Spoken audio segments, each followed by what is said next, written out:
पहले से हमारे एम्प्लॉयज़ फेडरेशन को इतना मुश्किल हो रहा है। बच्चे का ट्यूशन का फ़ीस, स्कूल का फ़ीस, गैस का प्राइस बढ़ गया है, पेट्रोल का दाम बढ़ रहा है। पहले से सब्ज़ी का दाम बढ़ रहा है। तो पहले से इतना कठिनाई है और अगर हमने इलेक्शन के नाम में अपने एम्प्लॉयज़ से पैसा कलेक्ट किया सेंट्रली, तो ये हमारे गरीब तिपरासा एम्प्लॉयज़ के लिए नाइंसाफ़ी होगा और उनको बहुत कष्ट होगा। इसी के लिए मैंने डिसाइड किया है और मेरा ऑर्डर है कि हम लोग कोई भी पैसा एम्प्लॉयज़ फेडरेशन से नहीं उठाएँगे इलेक्शन के नाम में। ये ठीक बात नहीं है।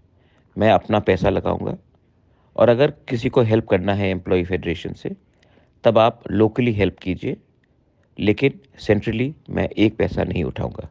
ये मेरा ऑर्डर है और इसका अमल किया जाना चाहिए। This is my clear instruction, no money will be collected centrally in the name of election from our poor Tiprasa employees. This is not right. If you want to help people locally, you're most welcome.